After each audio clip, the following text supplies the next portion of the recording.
Shalom, sahabat GPIB dimanapun berada. Kita jumpa di edisi perdana dari salah satu podcast GPIB yang kali ini akan berdiskusi dengan Yayasan Hukum GPIB Apolos. Bersama saya, Diaken Stefanus Waranesuwu, kita akan berdiskusi ataupun ngobrol dengan dua tamu yang menurut saya sangat kompeten lah dalam percakapan kita pada saat ini. Nah, judul yang diangkat adalah apa dan siapa Yahum GPIB. Kita akan mendalami dan kita akan obrolkan itu dengan dua narasumber, dua tamu. Yang pertama, saya perkenalkan langsung, beliau adalah Penatua Ivan Lantu, Sekretaris 2 Majelis Sinode, dan di sebelah beliau ada Pak Penatua Prastopo, Ketua Yayasan Hukum GPIB Apolos. Bapak-bapak apa kabar? Baik, puji Tuhan. Kita ngobrol ya Pak ya, jadi supaya nggak terlalu tegang dan ini. Ya, sahabat GPIB, karena ini merupakan program perdana dari Yayasan Hukum GPIB dengan kerjasama juga bersama Departemen Inforkom Litbang yang menyiarkan ini, maka kita akan mulai saja percakapan pada saat ini dengan dua tamu yang tadi sudah saya perkenalkan. Nah, Pak Ivan, ini mungkin kita masuk di awal ya percakapan kita tentang Yahum ini. Kira-kira Pak Ivan, apa sih dasar pembentukan juga kedudukan dari Yayasan Hukum GPIB Apolos sebagai unit misioner di tingkat sinodal? Monggo Pak Ivan. Ya, baik. Terima kasih Bung Stephen. Ya. Memang kalau bicara Yahum saja ya, orang mungkin akan bingung apa itu Yahum. Iya. Tapi sebenarnya itu kependekan dari Yayasan Hukum. Oh iya. Nah, Yayasan Hukum ini memang bagian dari unit misioner yang tadi Bung Stephen sudah sampaikan, memang dibentuk berdasarkan ada landasan juga. Iya. Ya, kalau kita lihat tata gereja yang saat ini, itu di tata gereja 2021, itu kita bisa lihat di pasal 12. Oh. Tetapi Yayasan Hukum ini sendiri berdiri pada saat atau pada tahun 2016. Ya. Itu tentu dengan landasan, dengan pergumulan-pergumulan, dengan situasi-situasi yang terjadi di jemaat-jemaat yang menjadi landasan dan pemikiran-pemikiran sebelumnya, bersama-sama dengan Majelis Sinode dan juga terkait dengan unit-unit misioner yang ada, kita menggumuli ini, dan juga melalui persidangan Sinode. Akhirnya diputuskan ada satu unit misioner. Dari beberapa yayasan yang ada sebagai unit misioner di GPIB, salah satunya Yayasan Hukum. Nah, pembentukan Yayasan Hukum ini tentu melihat bagaimana proses kita ber-GPIB, jalannya kita sebagai warga jemaat, jalannya kita sebagai lembaga, baik di masing-masing jemaat maupun di tiap mupel, bahkan sampai ke tingkat sinodal, adanya satu katakanlah kasus-kasus hukum, katakanlah ada perselisihan mengenai aset, bahkan tidak hanya aset, mengenai perorangan dan lain sebagainya. Itu sudah digumuli beberapa saat. Dan tentunya melalui pemikiran-pemikiran pendahulu kita pada saat ini, perlu dibentuk satu wadah yang bisa melihat ini, yang bisa memberikan solusi, bahkan bisa membantu. Ya. Bahkan kalau aset, mengenai aset, bahkan bisa menyelamatkan aset itu sendiri. Jadi ini dibentuk berdasarkan keputusan persidangan yang dibentuk sendiri Yayasan Hukum ini pada tahun 2016 melalui akta notaris. Jadi pendiriannya kita memang terpisah, tapi ini tetap merupakan satu bagian dari unit misioner GPIB yang ada, yaitu Yayasan Hukum. Memang di awal Yayasan Hukum ini karena memang bersifat diakoni pelayanan. Tapi kita melihat bahwa ini karena mencakup dan melakukan tugas cukup, nah ini boleh dikatakan cukup bukan hanya sensitif, tapi perlu perhatian yang sangat detail terhadap masalah-masalah. Tentu kehati-hatian. Nah, maka Ketua Umum pada saat itu menamakan Yayasan Hukum ini tidak hanya Yayasan Hukum atau Yayasan Hukum Diakonos, tapi merubah itu menjadi Yayasan Hukum Apolos. Sampai dengan saat ini yang kita kenal. Jadi disingkat Yahum Apolos. Iya. Jadi sebagai unit misioner di GPIB itu suatu proses awal kemudian berakhir saat persidangan Sinode GPIB Maka lahirlah ya Pak, Yayasan Hukum Apolos GPIB. Iya, betul. Iya. Jadi melalui keputusan persidangan yang memutuskan, karena itu juga dari kita, dari jemaat-jemaat melalui persidangan, melihat ke belakang ini ada beberapa permasalahan khususnya yang terkait dengan hukum, yaitu aset, bahkan juga perorangan, harta benda, dan lain sebagainya.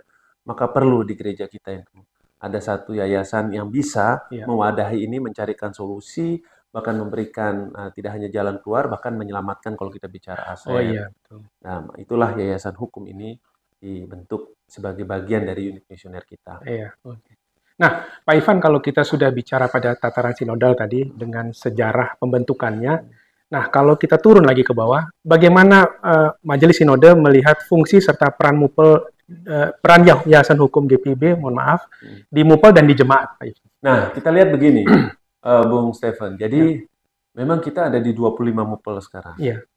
Memang kerinduan kita dari Yayasan Hukum, kalau kita katakan ini Yayasan Hukum Pusat di tingkat sinodal, memang kerinduan kita itu bisa menjangkau MUPEL-MUPEL yang ada. Karena begini, berbicara mengenai kasus hukum, itu tidak hanya terjadi di Jakarta dan sekitarnya. Iya. Di seluruh wilayah MUPEL kita itu ada kasus hukum.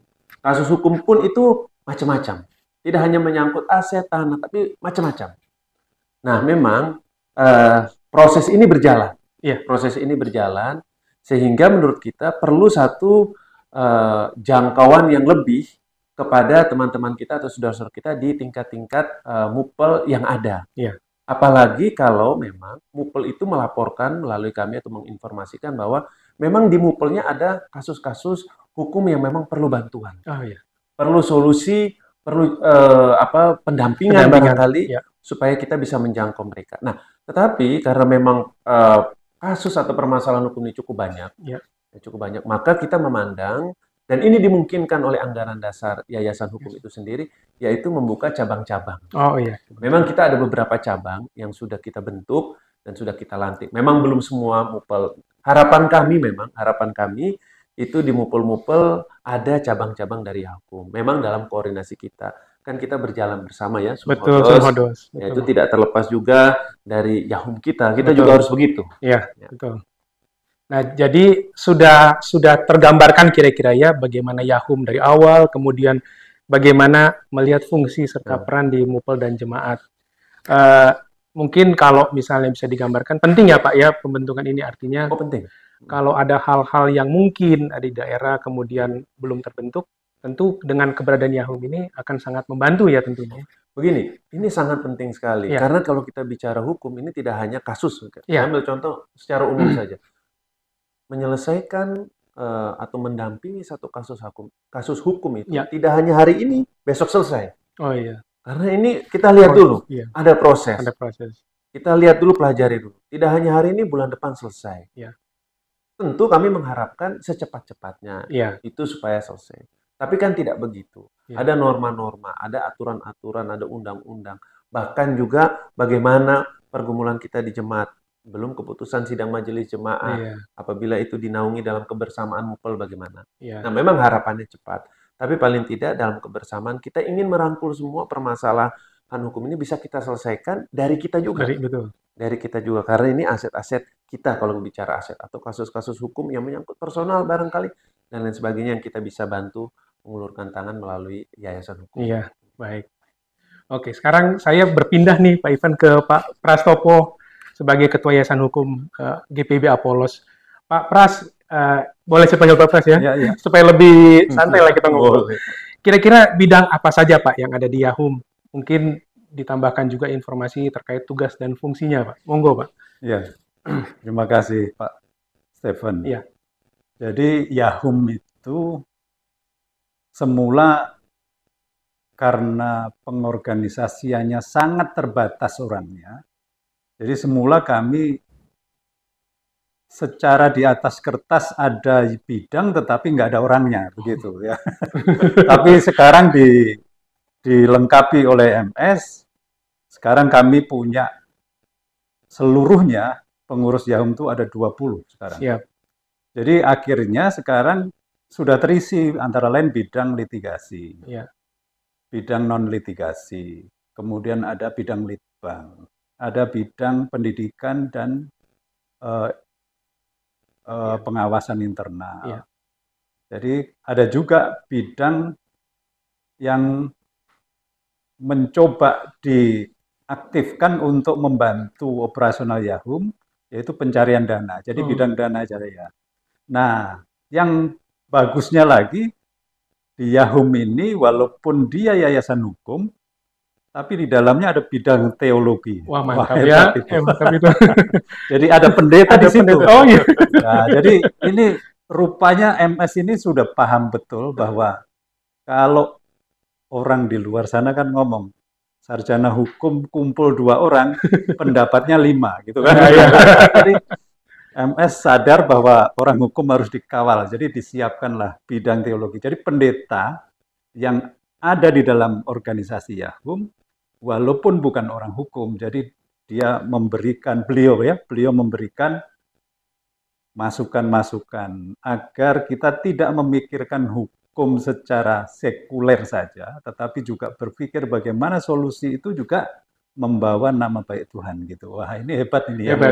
Berarti lengkap ya Pak ya? Ya. Semua yang dilakukan oleh Yayasan Hukum GPIB Apolos tidak hanya menyangkut dalam tanda petik kepentingan hukum atau hal-hal yang terkait dengan itu, tapi juga mendasarinya dengan aspek teologis ya Pak. Karena bagaimanapun juga kan Yayasan Hukum Apolos GPIB ini kan unit misioner di gereja ya, GPIB. Jadi memang sangat penting dan Majelis Sinode menangkap itu ya. Iya. Ya. Nah, kalau boleh kita lebih dalam lagi Pak percakapannya. Tanpa menyinggung tentu case by case ya. Artinya hal-hal apa saja yang sampai saat ini, tadi Pak Ivan kan sudah cerita histori pembentukannya ya. Apa saja yang sudah dikerjakan sampai saat ini, kemudian mungkin apa yang masih menjadi proses tanpa harus menginikan case ya Pak, secara general saja. Iya, silakan Pak. Iya, jadi di bidang litigasi itu kami menangani perkara-perkara sampai di pengadilan. Jadi kan tidak mungkin Majelis Sinode kemudian ada persoalan hukum harus memikirkan bagaimana nanti pengadilannya gitu kan. Nah, kami inilah yang memikirkan bagaimana supaya persidangan itu bisa berjalan tanpa mengganggu kinerjanya dari Majelis Sinode. Karena memang kami ini kan unit misioner, supporting unitnya Majelis Sinode, jadi harus secara maksimal membantu Majelis Sinode untuk mengatasi masalah-masalah itu. Jadi selain di persidangan juga kita siapkan media yang tadi itu bidang non-litigasi. Jadi kalau ada persoalan-persoalan yang harus membutuhkan advice atau bantuan secara nasihat, ya kita siapkan. Tapi dalam proses itu semua tentu kita menyiapkannya melalui penelitian dulu. Kita ada di bidang litbang tadi, jadi nanti diteliti supaya kita mendapatkan data yang cukup akurat sehingga dalam rangka melakukan langkah penanganan hukum itu tidak kemudian malah justru membuat Majelis Sinode sulit menerjemahkan. Gitu. Jadi kira-kira gitu. Jadi selain non-litigasi, litigasi, kemudian nanti perkara-perkara yang berkaitan dengan itu tentu adalah berupa bantuan-bantuan, berupa nasihat-nasihat yang dimintakan oleh para baik oleh jemaat kita maupun kadang-kadang datang kepada kami itu perorangan gitu. Jadi kita nggak bisa menolak, tetapi kami karena sudah dipesan oleh Majelis Sinode, maka setiap kali mau melaksanakan tugas itu dasarnya harus tata gereja. Iya, betul. Jadi karena itu nanti perorangan kami harus bantu, maka kami harus melapor dulu ke Majelis Sinode. Gitu, Pak. Iya. Mungkin saya bisa menambahkan, Pak. Tadi ada fungsi litbang juga. Ya. Bagaimana kita memperkenalkan Yayasan Hukum Apolos GPIB seperti saat ini, itu juga peran dan fungsi litbang ya, betul, Pak ya? Betul, ya. Jadi kita memberikan sebuah informasi lah ya, betul. Edukasi nah, bahwa seperti sekarang podcast ini kan karena berkat litbang ini. Jadi kebetulan Inforkom membantu sehingga bisa terselenggara ini. Dan sampai juga Majelis Sinode selalu menggaungkan kata sinergitas dalam pelayanan. Betul. Jadi antara unit misioner ada wujud kerjasama dalam mendukung pelayanan. Baik, kalau tadi kita sudah bicara teknis, kemudian bidang apa saja. Mungkin kalau ke depan ini apa sih Pak? Kalau bukan ke depan, sampai saat ini dalam melakukan tugas fungsinya Yayasan Hukum Apolos, kira-kira ada kendala Kak? kira-kira. Ya, pasti ada. Itu Pasti dalam ada. melakukan tugasnya, karena bagaimanapun juga ini kan kita sebagai gereja tetapi menjalankan juga fungsi pelayanan dalam bidang hukum ya Pak ya. Iya. Ya, jadi kendala yang pertama itu yang kami hadapi adalah mencari orang-orang yang ya jemaat lah ya, jemaat yang mau membaktikan diri kepada Tuhan melalui talentanya di bidang hukum. Siap. Tadi Pak Sekretaris 2 Pak Ivan menyampaikan pembentukan cabang itu kenapa tidak bisa semuanya, antara lain itu tadi juga. Jadi itu salah satu kendala, mencari jemaat-jemaat kita yang memang betul-betul mau membaktikan dirinya melayani Tuhan melalui talentanya yang dimilikinya, keahlian hukumnya di dalam Yahum itu memang satu kendala tersendiri. Kemudian kendala yang lain perlu diketahui bahwa Yahum ini bekerja menangani banyak kasus, yang paling banyak itu justru kasus-kasus yang akibat kasus yang dulu. Kasus GPIB yang dulu terjadi, sekarang membawa akibat. Nah, itu yang kendalanya adalah kami kurang cukup banyak bukti.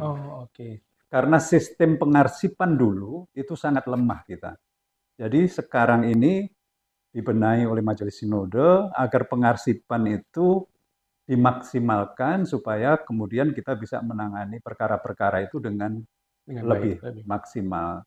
Kendala yang lain tentu ada persoalan-persoalan bahwa kami ini di Yahum nggak mau sebetulnya membebani anggarannya GPIB gitu secara idealnya kira-kira begitu. Sehingga kami membentuk daya dana di dalamnya. Karena memang kalau kita ikuti menangani kasus dengan biaya sendiri, itu nanti kita gereja bukan melayani Tuhan tapi mengurusi kasus, habis biayanya untuk kasus gitu. Jadi kami berusaha itu. Itu kendala-kendala yang kami hadapi. Iya. Artinya kita tadi melihat bahwa kendala-kendala itu menjadi catatan kita ke depan, juga kita perbaiki sedikit-sedikit Pak ya. Terutama mengenai sumber daya yang saya mau stretching, sumber daya warga jemaat yang punya kemampuan, yang potensial dalam bidang hukum, bisa lah ya mengabdikan dirinya, terjun dalam pelayanan. Kan tidak harus dalam bentuk pelayanan gereja ya, bisa juga seperti ini. Betul. Karena kompetensi yang dipunyai ya Pak ya. Iya. Oke. Baik. Terakhir nih, karena ini kan sifatnya talk show ya, jadi kami harus efektif tapi santai, dan pesan yang disampaikan juga kena gitu. Pak Ivan, kira-kira dari Majelis Sinode ini, apa pesan atau ajakan bagi Yahum? Kalau tingkat sinodal mungkin kita sudah sering berjumpa dan ini, tapi bagi Mupel dan jemaat kira-kira apa Pak Ivan? Iya, sebenarnya sih banyak ya. Gitu. Sebenarnya banyak, tetapi coba merumuskannya dalam beberapa kalimat saja. Kalau masalah hukum. Jadi begini, tadi Ketua Yayasan Hukum Pak Prastopo sudah menyampaikan bahwa satu ini ya, ada kendala-kendala diungkapkan. Ada kendala-kendala masa lalu, kasus-kasus itu terjadi pada masa lalu yang sekarang akhirnya kita harus mengurusnya, kita harus coba mengatasinya. Tapi terjadi masa lalu. Nah, barangkali begini, yang kita lakukan sekarang, ini mengajak kepada siapapun yang melihat dan mendengar ini. Cobalah kalau melihat di sekitar kita, jemaat kita mengenai kasus-kasus hukum yang mungkin membawa nama GPIB, entah masalah aset atau apapun juga, mari kita segera duduk bersama untuk melakukan perjanjian kah, untuk melakukan jual beli kah, hibah kah, peralihan hak kah, atau masalah kasus-kasus atau hukum-hukum kekeluargaan, mari kita coba diskusikan. Memang tadi ada kendala bahwa kami belum ada di katakanlah mupel-mupel. Tetapi paling tidak begini, kasus hukum yang coba kita atasi sekarang, karena memang anggota sudah mulai ada, sudah mulai banyak begitu ya, ini paling tidak bisa meminimalisir kasus ini terjadi beberapa tahun kemudian. Karena kalau kita lihat ke belakang, kasus-kasus yang terjadi saat ini, barangkali kurangnya pengetahuan hukum, kurangnya pendampingan hukum di masa lalu. Sehingga terjadinya saat ini. Nah, oleh karena itu kasus-kasus yang baru kita coba minimalisir. Sekarang sudah ada beberapa teman-teman yang ahli hukum di bidangnya untuk meminimalisir, untuk mencegah hal-hal yang terjadi beberapa tahun ke depan. Antisipasi ya, Pak? Antisipasi. Betul. Nah, kami mengajak kepada seluruh jemaat, rekan-rekan, siapapun yang terlibat, pelayan, tergabung dalam wadah besar GPIB ini, jangan sungkan-sungkan untuk menghubungi kalau ada masalah hukum ini ke Yayasan Hukum. Kalau belum ada cabang, bisa melalui Yayasan Hukum Apolos. Kami akan mencoba semaksimal mungkin untuk mencoba menginformasikan, untuk mencoba bergandengan tangan begitu, melihat bersama-sama, mencoba melihat masalahnya, kemudian membantu apa yang bisa kami upayakan. Nah itu berbicara masalah hukum. Harapan berbicara mengenai masalah personal. Nah personal, GPIB ini pada saat ini itu 338 jemaat. Di seluruh wilayah MUPOL yang ada, kami yakin bahwa ahli-ahli hukum itu banyak warga GPIB. Bukan hanya ahli hukum ya, tetapi ada yang di kepolisian, kejaksaan, bahkan mungkin ada di DPR, hakim, ya, dan lain sebagainya, TNI, apalagi yang mempunyai basic hukum. Mari kita coba bersunodos ya. Bersunodos, betul gitu. Kalimat itu harus keluar ya. Bersunodos, kita bersama-sama. Apakah itu melalui gereja kita masing-masing? Apakah melalui wadah MUPOL? Kalau memang di MUPOL sudah dibentuk, apakah melalui kita memberikan sumbangsi ini? Betul.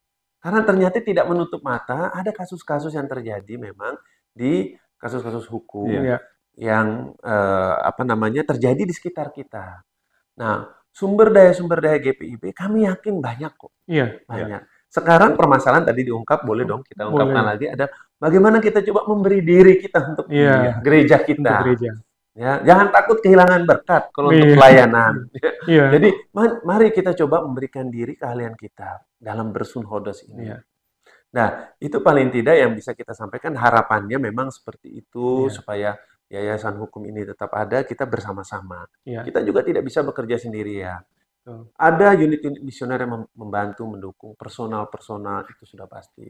Tapi paling tidak, ujung-ujungnya ini untuk kemuliaan nama Tuhan. Amin. Bagaimana untuk melihat GPIB ini berjalan aman, damai sejahtera, dan seterusnya. Nah, itulah harapan-harapan umum yang kita bisa lakukan atau kita bisa mengajak kepada siapapun yang pada saat ini mendengar, melihat acara talk show pada saat ini. Ini acara yang sangat baik sekali. Ya, begitu.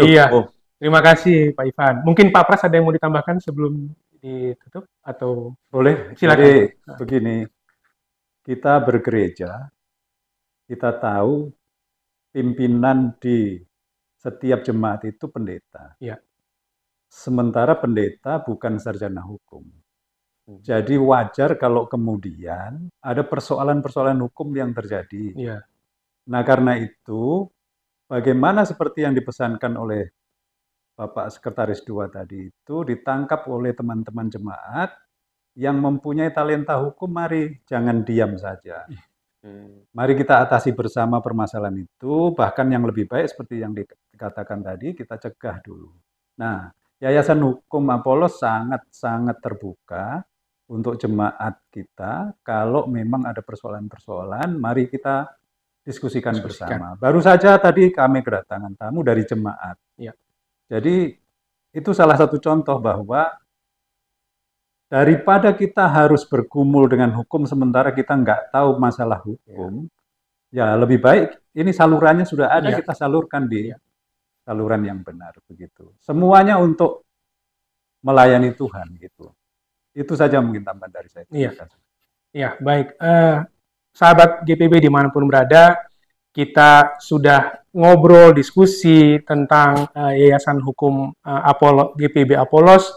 Tentu kita berharap bahwa apa yang kita percakapkan sore ini bisa mengenalkan atau mungkin membuka wawasan terkait dengan unit misioner yang ada di GPIB, Yayasan Hukum Apolos. Yayasan Hukum Apolos berencana untuk tetap mengadakan program seperti ini dalam rangka mengedukasi juga warga jemaat. Dan pada edisi pembuka ini kita kenalkan apa itu Yayasan Hukum Apolos. Terima kasih Pak Penatua Ivan, sama-sama, Sekretaris II Majelis Sinode, Pak Prastopo, Ketua Yayasan Hukum Apolos GPIB, sahabat GPIB. Sampai di sini talk show kita untuk edisi perdana. Dan terima kasih juga kepada Departemen Infocom Litbang yang sudah membantu acara ini bisa tersiar di YouTube GPIB Indonesia. Kita akan jumpa lagi dan Tuhan Yesus memberkati.